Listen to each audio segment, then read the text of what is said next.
Y muy buenas amigas y amigos de nuestra sección Pandemia Misterio, de este espacio que hemos venido construyendo ya desde hace varios meses aquí en su programa Nocturna RCN. Nocturna RCN que todos los viernes tiene un espaciecito para hablar de estos temas que nos llaman mucho la atención, del misterio, de los hechos increíbles, de las cosas asombrosas que están en ese mundo ahí latente, pero que a veces desborda nuestra realidad y por eso no lo comprendemos y los catalogamos como misterio.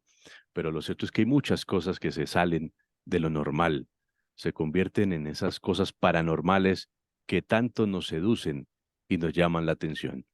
Hoy un programa especial, porque un programa que les voy a contar la historia con mi compañero, el periodista David Rincón, compañero de RCN.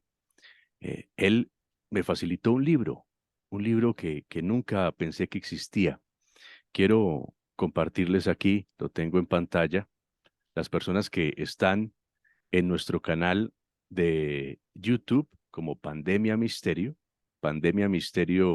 Diego Reyes, nos pueden encontrar en YouTube. Les voy a mostrar el libro, la portada del libro que se llama Cuentos de Espantos y otros seres fantásticos del folclore colombiano. David me prestó el libro y lo leí y la verdad quedé encantado, porque si existe un compilado o una investigación profunda y seria sobre esos mitos y esas leyendas en nuestro país, este trabajo que les estoy presentando es el más completo. Yo he leído, yo he tratado de buscar información sobre la patasola, sobre las brujas de Garzón en el Huila, sobre el hombre sin cabeza, tantos, tantas leyendas y mitos que existen, y no me había encontrado un libro tan completo. Gracias a David, nos pusimos a la tarea de buscar autores o el compilador o los que estaban detrás de esa investigación, y pues mi compañero logró un gran trabajo. Se contactó con una persona que ya les voy a presentar y que es la columna vertebral de esta investigación, que ya tiene más de 15 años. Ya vamos a preguntar si se puede conseguir en este momento, pero lo cierto es que es un gran trabajo y es una recomendación que quiero hacerles a todos los que son seguidores de este espacio Pandemia Misterio. Nuestro invitado es don Julio Orozco. Julio Orozco pues tiene una amplia experiencia en los procesos relacionados con la edición de libros, por eso tiene esa relación con el libro que vamos a tratar el día de hoy. Ha trabajado con prestigiosas editoriales, como Editorial Planeta, por ejemplo, y también estuvo por muchos años en la casa editorial El Tiempo. Además, investigador, redactor de temas de interés general de diversos tipos de publicaciones y una persona que uno debe ser amigo de Julio si quiere publicar un libro, porque el hombre sabe de todo este tema editorial. Julio, es un placer Ok. saludarlo. Bienvenido aquí a Pandemia Misterio. Bueno, muchas gracias Diego y David por la invitación. Aquí la acepté encantado. No. Y a David, a mi Sí. compañero, David Rincón, que ya está con nosotros también, le quiero agradecer no solo el trabajo de llegar a y de acceder a Julio, sino también ese interés que tiene también por estos temas, ese gusto, y gracias por haberme compartido el libro, David, bienvenido. Diego y a Julio, buenas noches. Y bueno, este libro, que incluso lo muestro en pantalla para quienes están conectados en YouTube, sí fue trabajo de, digamos, de varios esfuerzo en esa época de conseguir los tomos. Era un trabajo muy bonito, casi que era la tarea del que compraba el periódico de Mm. también incluirle al tomito, que por acá tengo uno. Y entonces de a poco uno iba coleccionando el libro y leyéndolo en una época bastante joven que yo tenía. Y así fue que empecé como a interesar por este tema del misterio. Para los que aún también quieren saber de misterio, pues en esta entrevista vamos a recorrer poco a poco algunas de estas leyendas e historias de la mano de Julio, quien fue el coordinador editorial de este libro. Y bueno, vamos a charlar con él sobre cada una de estas historias y cómo fue la realización de este libro tan interesante. Muy bien. Julio, Listo. estamos hablando entonces, como dijo David, que desde muy pequeño ese era un ritual, así como existe el ritual de la lectura, que es maravilloso, la interacción con el papel, la familiaridad con un libro. También recordemos cuando llegaban en forma de folletos, por ejemplo, este libro con los periódicos. Entiendo que este libro nació así, por partes, con el periódico Hoy, que ya no existe. Sí, de acuerdo, Diego. Esa era una estrategia que digamos, de circulación que usaron los periódicos durante muchos años, sobre todo antes de la aparición de Internet, que eso cambió pues mucho, digamos, la mecánica editorial, el mundo editorial en la parte como en la difusión, pero es una estrategia que se viene usando desde el siglo XIX. Muchos de los escritores famosos que se conocieron en el siglo XX publicaban sus novelas y sus obras en fascículos semanales con los grandes periódicos y la gente los coleccionaba. Y eso pues se siguió usando en el siglo XX hasta empezado el siglo XXI, que ya Internet pues ya cambió por completo, digamos esa costumbre, ¿no? eh, eh, pero, pero nosotros alcanzamos allá en el tiempo a usar esa estrategia durante varios años y la experiencia con el periódico Hoy fue muy bonita porque era el periódico local que circulaba solamente en Bogotá y los fascículos que nosotros editábamos en el departamento donde yo trabajaba en el tiempo, la gente los apreciaba mucho y entonces compraban el periódico el día, especialmente el día en que circulaba el fascículo, leían las noticias, el periódico pues lo desechaban y conservaban el Ujú. coleccionable y a lo último lo empastaban. Y eso fue una tradición que hubo mucho tiempo en Colombia. Que desapareció, pues todavía queda algo, pero ya con fuerza desapareció. Yo creo que hará por ahí un poquito menos de 10 años, alrededor de 10 años, ya no volvieron a circular coleccionables con los periódicos o sino muy esporádicamente. Entonces, eso hacía que también estos fascículos tuvieran más penetración, digamos, en la sociedad, ¿no? Porque más penetración popular, digámoslo así, ¿no? Porque eran libros de lujo los que nosotros sacamos, que comprarlo en una librería era muy costoso conseguirlo empastado, valía una cantidad de plata. En cambio, si lo comprabas de a poquitos, cada vez que comprabas el periódico lo guardabas, cuando te dabas cuenta ya tenías el libro completo, Claro. con buen papel, a color, con todas las características de un libro de lujo. Si me entiendes, un libro especial, bonito, de esos como para poner en la mesa y estarlo consultando permanentemente, ¿no? Sí, Entonces, esa es la historia, digamos, de cómo circuló por primera vez el libro y cómo circulaba digamos, con el periódico local, entonces le llegaba pues a mucha gente y esos temas de la tradición oral, popular, están muy vivos, ¿no? Entonces, eso también despertaba, digamos, en el caso de este libro,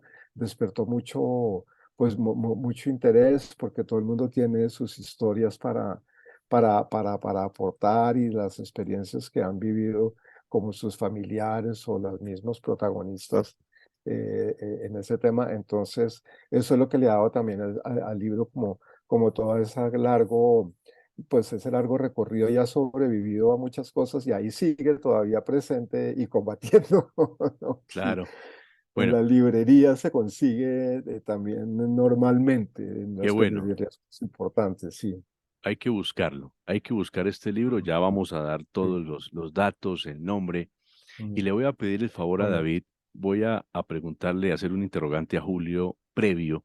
mm, Y David nos va a empezar a colaborar con esos cuentos o esas leyendas, algunas de las que se ujú, compilan en este libro que se llama Cuentos de Espantos y otros sí, seres fantásticos del folclore colombiano. sí, Julio, antes de empezar este proyecto, le quiero preguntar, ¿usted era creyente de estos fenómenos? ¿Le había pasado algo extraño en su vida? ¿O simplemente lo hizo como un académico o un investigador que se afrontaba, se hacía cargo de otro reto?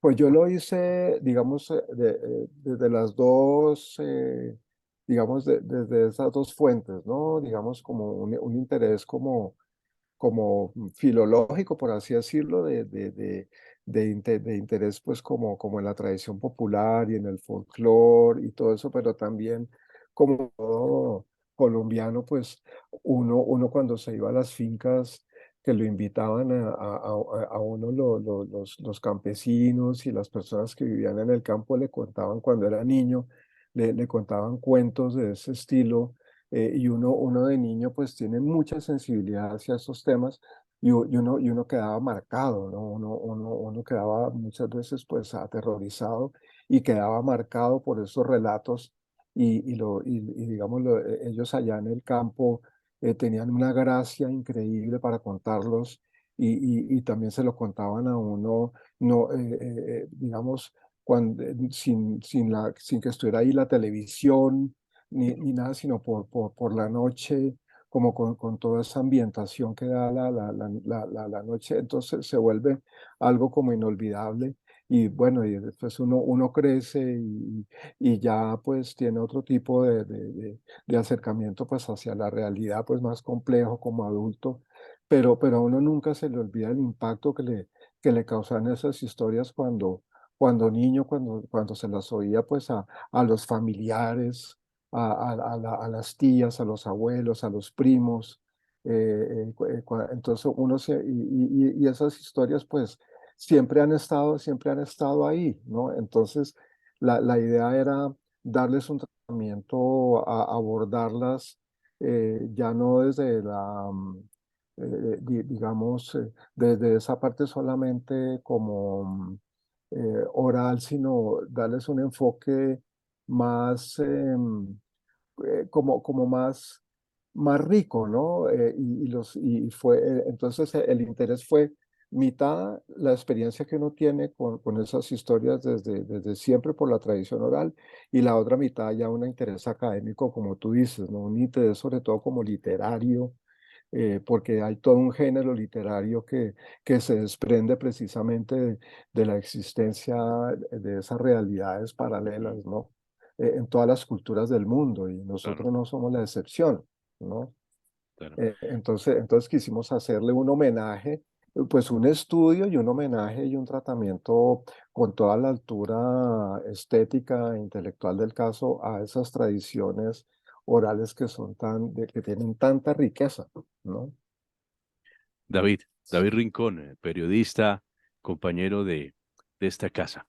Eh, ¿Alguna experiencia que nos quiera contar o empezamos con las historias del libro?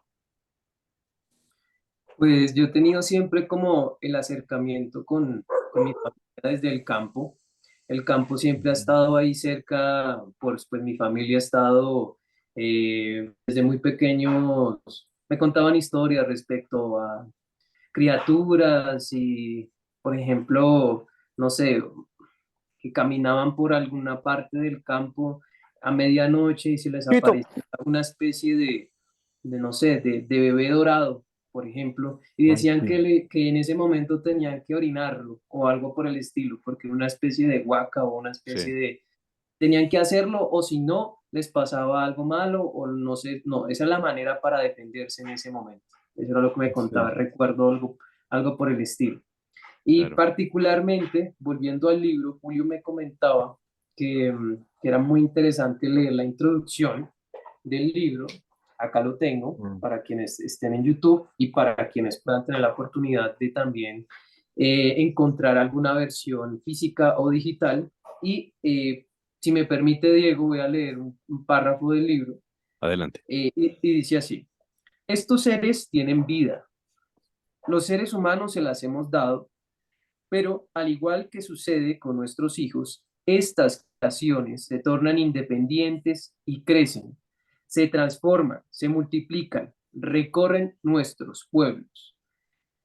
Y esa es una pequeña parte de la introducción. Recuerdo, previo a esta conversación que estamos teniendo, Julio me invitó a que leyera esta introducción muy interesante del libro, donde ellos reposan todo aquello que ya nos ha mencionado un poco desde la parte literaria, pero también desde las tradiciones y cómo el voz a voz y cómo los pueblos y cómo las personas en cada uno de sus territorios, casi como yo le decía en alguna oportunidad, Julio, es como una especie de teléfono roto en donde el personaje A al personaje B no encuentra la misma versión, sino que le agrega otra pata a la historia, y el personaje C le agrega otra y así Mm, sucesivamente. Entonces la versión que tenía la versión inicial era una, y el pueblo o las personas dentro de esa cadena de comunicación le agregan más y más eh, cosas interesantes a esa tradición oral.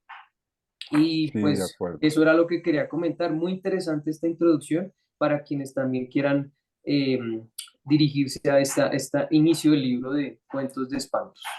Sin embargo, Julio Claro. y David, uno puede decir que pese han pasado muchos años y si uno escucha la historia, por ejemplo, de La Llorona, Ujú, encontrará cualquier cantidad de versiones, precisamente porque dependiendo de las experiencias o como se lo hayan ujú, contado, uno le agrega cositas, porque eso es natural en el ser humano. Sin de embargo, acuerdo. todas estas leyendas en algún momento, cuando nacen, tienen un trasfondo de verdad. Entonces, uno lo nota así como una leyenda, como un cuento, como una historia ahí que lo tienen los abuelos. Pero si Ujú. uno juiciosamente escarba y se va hacia atrás y busca el origen de la leyenda, se puede llevar sorpresas, que creo que ustedes se llevaron varias, Julio, con su investigación. Sí, sí, de acuerdo. Por ejemplo, tienes razón, digamos, hay tantas versiones como personas que han experimentado, digamos, uno no sabría llamarlo, pues sí, sí son como pueden ser unas visiones, pueden ser unos delirios, puede ser algo más que eso, pero lo que es indudable es que, digamos, todas tienen algo en común, ¿no? Por ejemplo, en La Llorona, las versiones cambian, pero se mantiene como el tipo de espanto, ¿no? Digamos, hay por más que una persona u otra lo viva y le agregue algunos detalles, hay algo que se mantiene y eso es muy curioso, ¿no? Que lo pone a uno a pensar porque todos ven, digamos, lo mismo, ¿no? Claro, Y no es que se copien unos de otros, entonces uno siempre, pues, ese margen que hay ahí, eh, uno lo termina, pues, como respetando, porque al final es muy difícil probar que existen, pero también es muy difícil probar que no existen, ¿no? Las dos cosas, uno no se puede aventurar a decir una última palabra. Entonces, ese margen es el que las hace súper atractivas y el que les pone, digamos, como todo el misterio ¿no? Y ese sabor que tienen pues, como tan especial, ¿no? claro. Están en un límite entre lo real y lo fantástico, ¿no? Con una fronterita ahí, ¿no? Sí. Así es. David, ¿con cuál de estas leyendas podemos iniciar? Ya tocamos por encimita La Llorona, pero Ujú. tenemos un listado de historias. ¿Con cuál Sí. podemos arrancar? Bueno, iniciemos con la historia o la leyenda que da la introducción casi al libro, es La Tarasca. Es la historia, la número uno que encontramos en el libro, la primera, digamos, recopilación de algunas digamos, de las características de esta leyenda. Vemos una ficha técnica muy interesante donde se reposa todas aquellas características que podemos empezar a anotar de la tarasca, inclusive una especie de ilustración de cómo podría verse, cuál podría ser la interpretación que le puede dar un diseñador gráfico a este tema Ujú. de la leyenda. Julio, háblenos un poco, de hecho me llama la Sí, atención en una de sus partes, que esta leyenda en particular habla sobre la advertencia de los peligros de la gula. Es interesante cómo a través de esta leyenda se le quiere dar una especie de reflexión o, pues por decirlo así, también como de instrucción a los niños para que no Mm. consuman alta cantidad de comida. Sí, es muy curioso, ¿no? Porque ellos son como las especies digamos, las miles de versiones que adquiere el coco, por así decirlo, ¿no?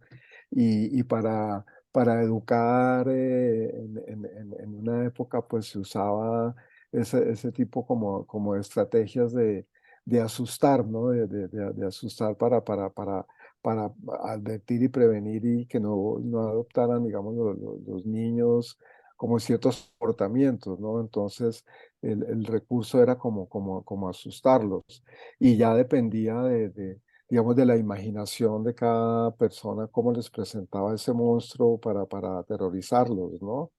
Eh, pero, pero digamos, eso que se usaba también para los niños, los grandes lo seguían, digamos que lo seguían creyendo y lo seguían viendo, ¿no?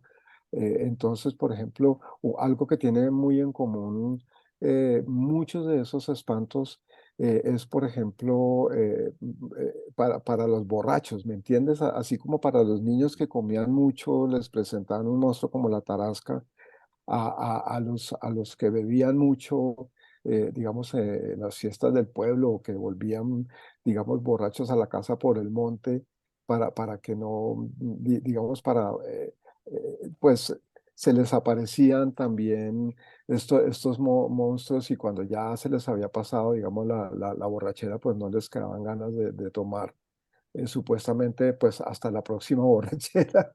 No Claro, sé, se les volvió a aparecer, ¿no?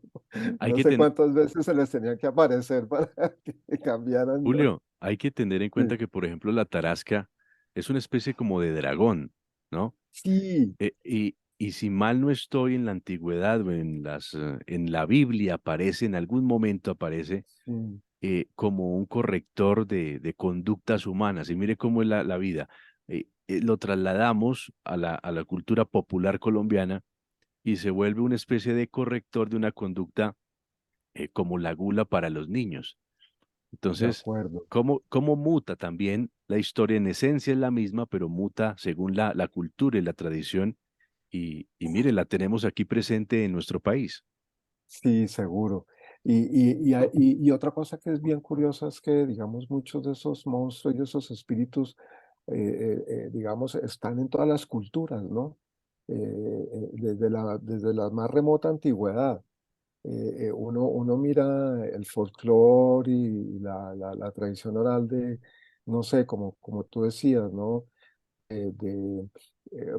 Esto se remonta hasta Mesopotamia, algunos y se siguen manteniendo. Tú miras en Oriente, en Occidente, en los países de Europa, en los países de Latinoamérica, y todos tienen ese tipo de monstruos y algunos se parecen bastante, ¿no? Y se intercambian entre ellos, pero siempre están presentes. Y con la tarasca pues ocurre eso, ¿no? Es como, este podría ser incluso un monstruo de esos de las películas de terror contemporáneos también, ¿no? Yo a veces me lo imagino como uno de esos monstruos eh, ¿cómo te dijera? Sí, de esas películas que tienen muchos efectos especiales también, ¿no? Son monstruos muy de ese estilo, ¿no? Que están inspirados la mayoría en ese tipo de tradiciones y historias. Claro, Y acá lo curioso es que, para terminar un poquito con la tarasca, el relato lo hizo uno de los escritores que contratamos. Entonces, basándose en lo que él investigó de la tarasca por acá y por allá, con versiones orales y mirando en libros y todo eso, él creó, él creó como un minero que se la encontró a comienzos del siglo XIX, un minero extranjero que contrataron para hacer unas exploraciones e iba con su grupo de trabajadores.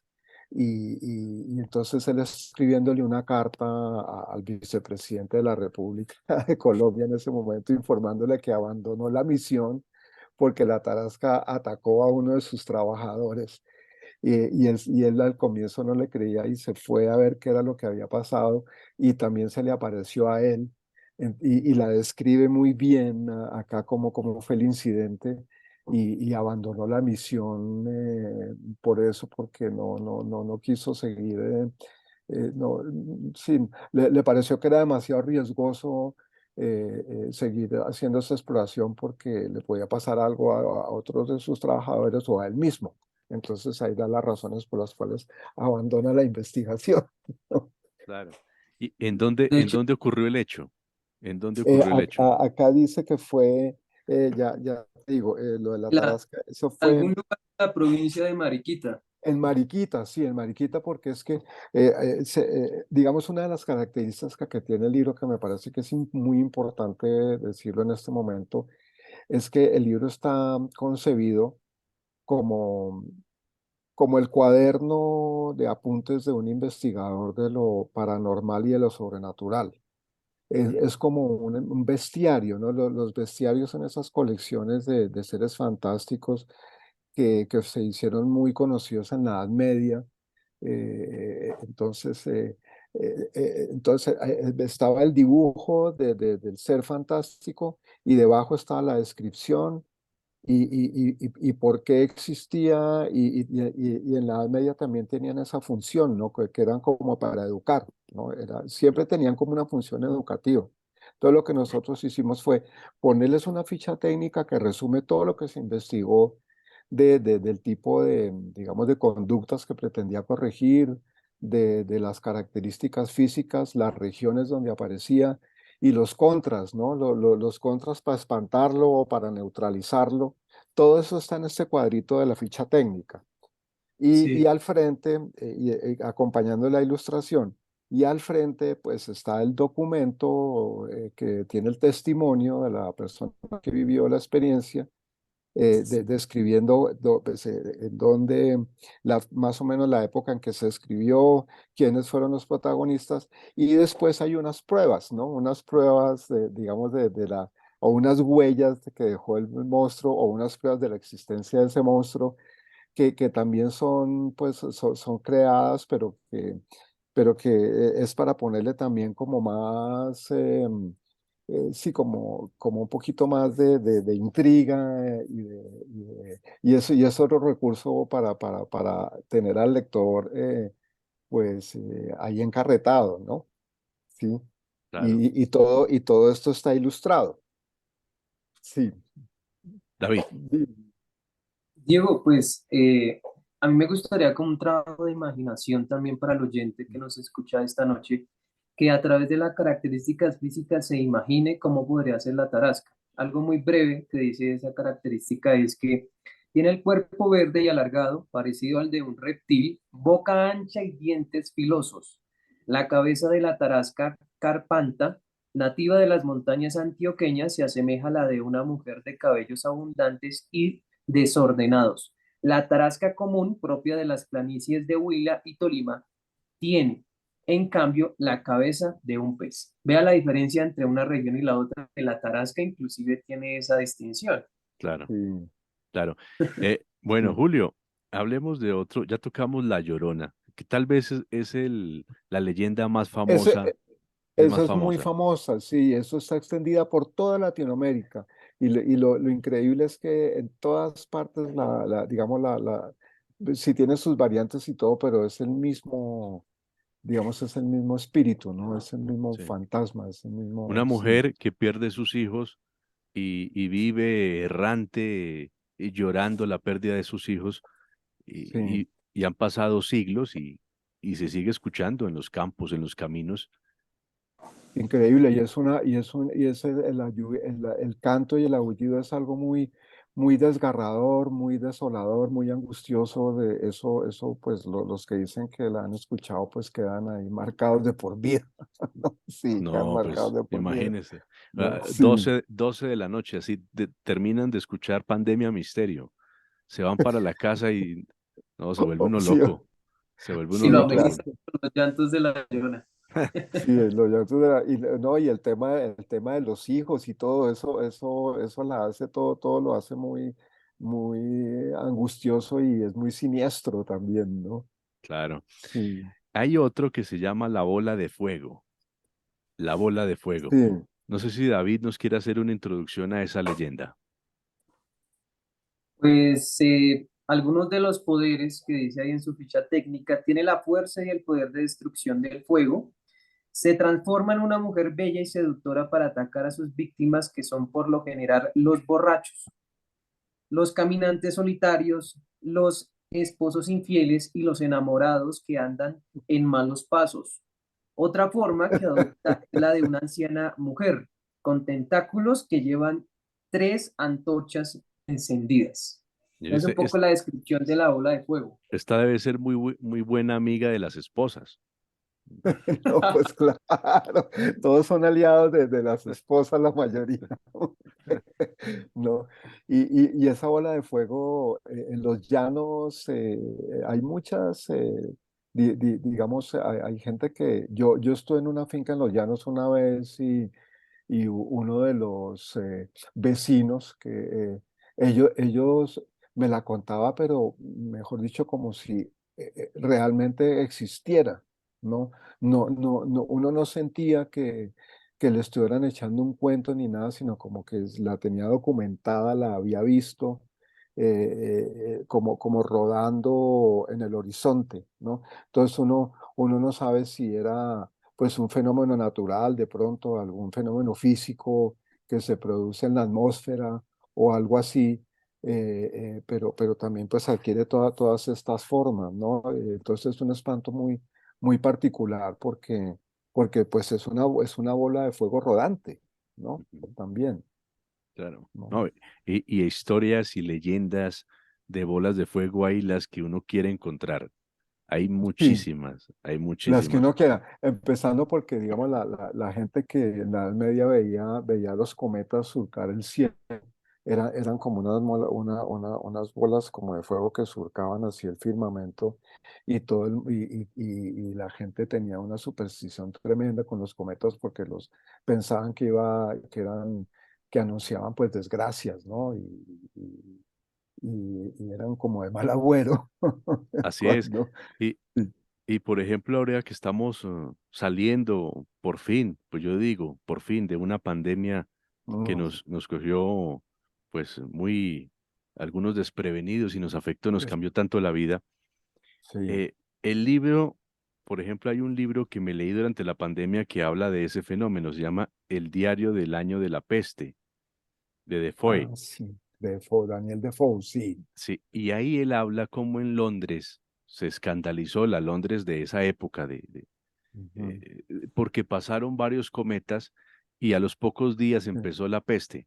Entonces, entonces también se fue, es como una especie de señal una sí, premonición que avisa que algo terrible va a presentarse. a presentarse exactamente. David, Sí, ¿algún? Sí, pues mira que tal vez como lo decía Julio, algunas de las características de la bola de fuego es que se ubicaba esta especie de aparición en los llanos orientales y Tolima. Y muchas de sí, las historias digamos, se describen a un costado del libro, en este caso es de un vaquero. Entonces, Julio, sí, el vaquero le pasa una especie de aparición de la bola de fuego. ¿Y qué sí. cuenta aquel vaquero? Pues digamos acá es muy simpático porque como íbamos hablando, el vaquero iba borracho, ¿no? Entonces vio la bola de fuego y quedó tan asustado que se le pasó la borrachera, se le pasó la borrachera ahí mismo, pero de todas maneras quedó traumatizado, a pesar de que ya se le hubiera cortado la borrachera, quedó traumatizado y dice que al final después de que, bueno, describe la aparición, ¿no? Y al final dice, cuando estas cosas pasan, uno se vuelve raro, le da por quedarse callado como oyendo al viento, se aleja de los amigos y toma menos, le coge respeto a la noche y duerme poco porque en los sueños nadie está seguro. ¿no? Ese, Son historias reales, ¿no? El banquero existió y es sí, una sí, documentación. son historias reales y nuestros escritores lo que hicieron fue como transcribirlas a un lenguaje, digamos, más literario, ¿no? Pero ellos hicieron, eso es bonito porque ellos hicieron una investigación rigurosa. Ellos recopilaron historias, algunas orales, otras que encontraban pues en libros en bibliotecas o hablando con los familiares o lo que había lo que se conseguía en internet también en esa época y bueno y documentales y cosas así, pero todo es una investigación hecha. Ellos no se están, ellos lo que hacen es como recrearlo, pero ellos no se están inventando nada. Toda la parte como el sustrato, eh, em, digamos, lo anecdótico, de pronto ellos sí lo enriquecen un poquito, pero lo que es el espanto, pues como tal, está investigado, está Ujú, investigado. Entonces, eso es lo que también tiene de interesante, ¿no? claro. Sí, David. Y Julio, bueno, repasando otra de las, ya digamos, pasando a otro de las leyendas, está el Mandingas. Y este toma sí, como referente el carnaval que se sí, hace, por ejemplo, en la región Caribe. Y a sí. través de digamos, de ese contexto nos presenta otro personaje, el Mandingas. ¿Qué podemos decir del Sí. Mandingas? Pues eso también, digamos, nosotros lo tuvimos en cuenta cuando seleccionamos, porque los mitos son innumerables y las leyendas son innumerables. Nosotros escogimos 50, el libro trae 50 espantos, ¿no? Entonces, pues nosotros hicimos digamos, como el ejercicio de que fueran de diferente color, de diferente procedencia. Y lo interesante del Mandigas en este caso es que, bueno, ya hablamos de los que se aparecen en el campo, en los bosques a medianoche, como la Llorona, como la Bola de Fuego, como la Tarasca, ¿no? Pero hay otros que se aparecen en los pueblos. Eso no solamente se circunscribe al campo ni a la parte rural, sino que esos espantos están en todos lados, ¿no? Entonces, y hay algo que es recurrente y es que hay muchos que se aparecen en las fiestas.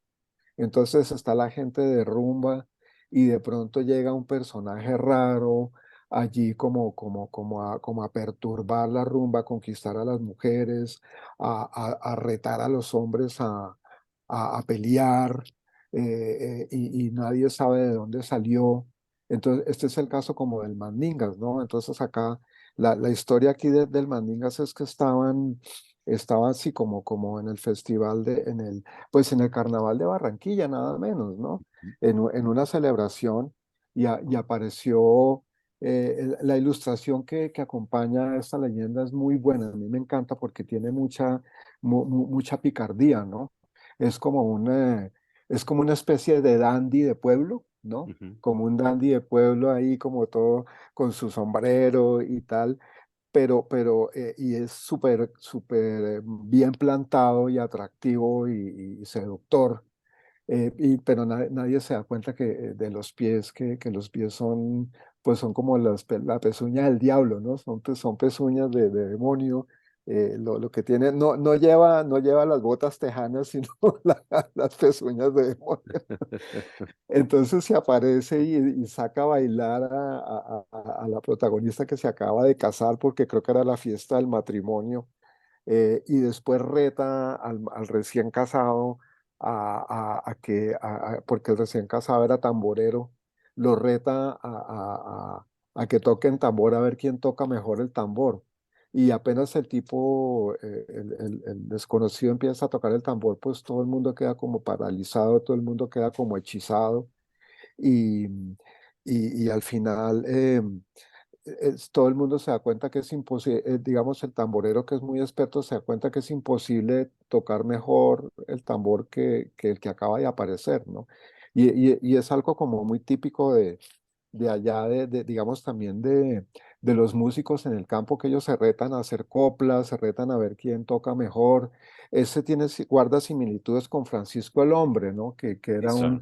un acordeonero. Entonces, así como es Francisco el Hombre, digamos, en La Guajira, que es donde más como que tiene la referencia a Francisco el Hombre, acá aparece el Mandingas, que es también pues en el Carnaval de Barranquilla y es otra, pero es otro demonio de esos fiesteros, ¿no? De esos demonios fiesteros, pero eso Mm. no les quita que sean demonios y que sean malos, ¿no? Porque desaparecen después, a la gente Claro. la desaparecen, ¿no? Y recordemos que aparecen, por ejemplo, en un carnaval que para los Sí, países cristianos tiene un significado especial, porque los carnavales se bueno, hacen previos al inicio de la cuaresma, que sí, arranca con el miércoles de ceniza, y a sí, partir de ahí, pues recuerden que hay restricciones para comer carne y para sí, celebrar.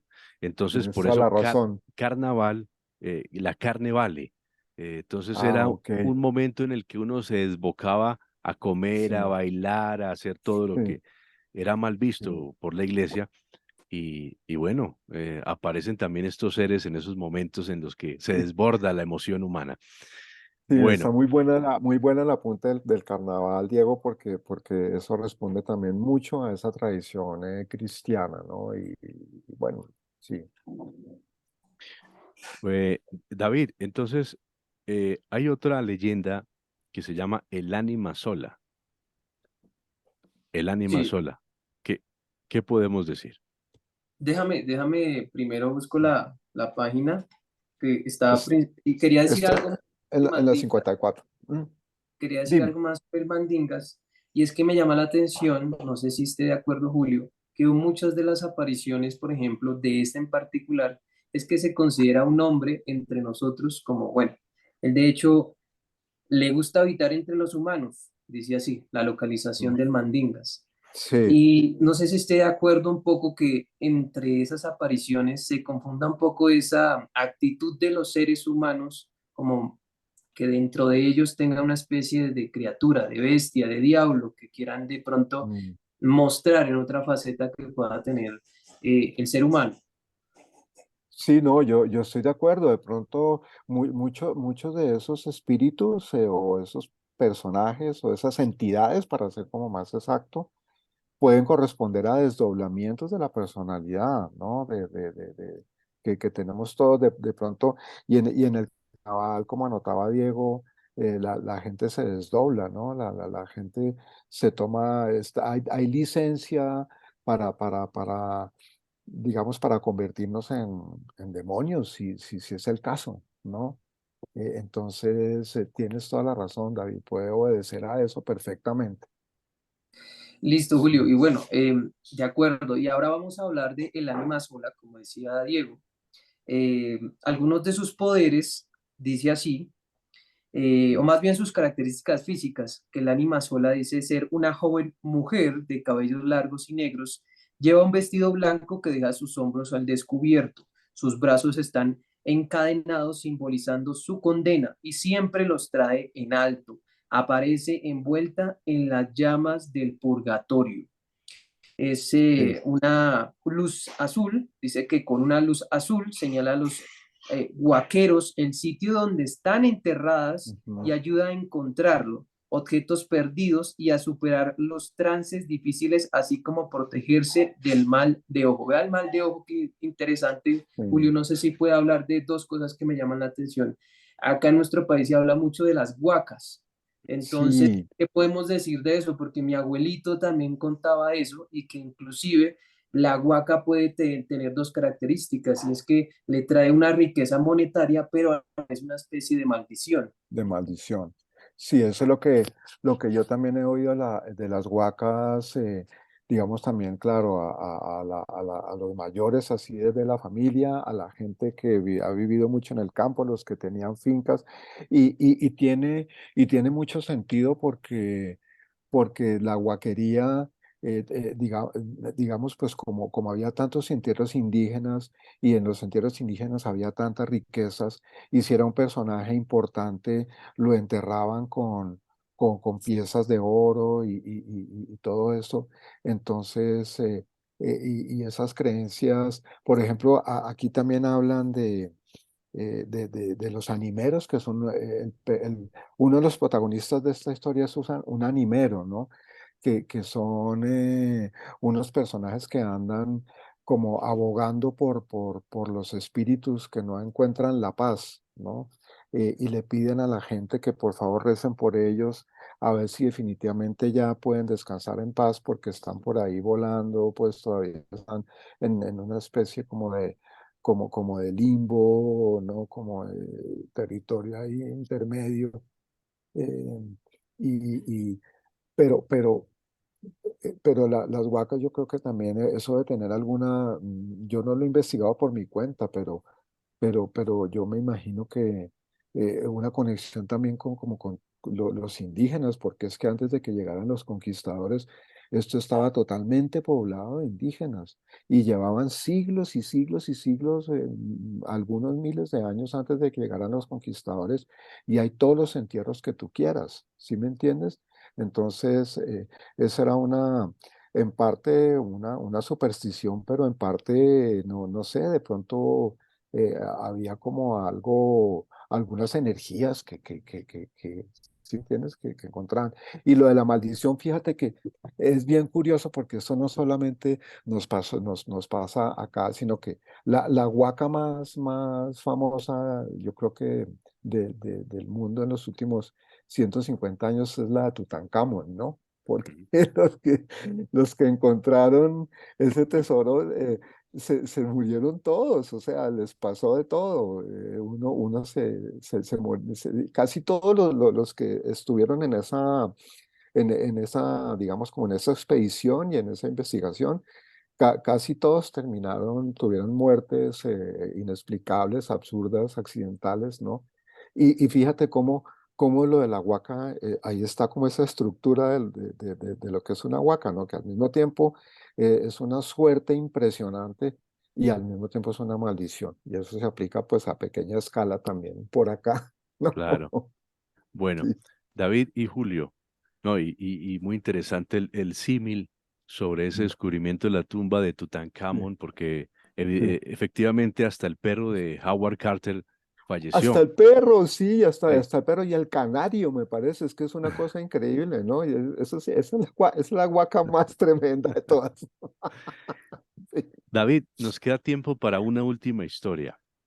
Le propongo que sea La niña de la carta, que creo que no es muy conocida, y Mm. por eso me llama la atención, La niña de la carta. ¿Qué podemos Sí, decir? ¿Qué podemos decir de esa historia? es, yo la había leído en otra oportunidad y me llama la atención que es de una aparición de una niña que le entrega una carta a un señor y en ella deja Sí, un mensaje muy particular. Algunas de las características o los poderes de esta niña es que tras pedir un aventón, pues se localizan en Antioquia, dice así que tras sí. la niña, tras pedir un aventón hasta Itagüí, aparece y desaparece durante el trayecto, provocando el horror en los conductores y ocasionando con frecuencia graves accidentes. Quienes leen el contenido de esa carta que lleva siempre consigo esta niña huyen despavoridos y se desmayan.